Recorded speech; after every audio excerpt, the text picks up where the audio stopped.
आज गए थे हम अमीनिशा। माशाल्लाह से अमीनिशा बहुत ही अच्छी तरीके से सजी हुई है। मार्केट में जाने के बाद इतना रश था, बहुत ही ज़्यादा रश था। लोग लोग ऐसे ख़रीदारी कर रहे थे जैसे फ्री में मिल रहा हो सब कुछ। बहुत मज़ा आया जाकर।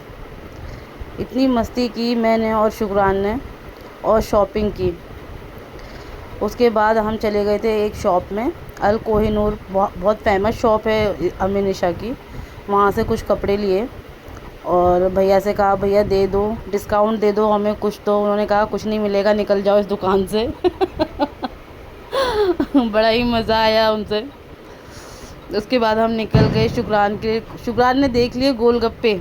मुझसे कहने लगा, अम्मा गोलगप्पे खाओगी? मैंने कहा बेटा बस पूछो ही मत, गोलगप्पे ही खिला दो। खूब गोलगप्पे खाए। फिर शुक्रान के लिए हमने शूज़ लिए। शुक्रान ने शूज़ ऐसे फेंके, भैया डर गए।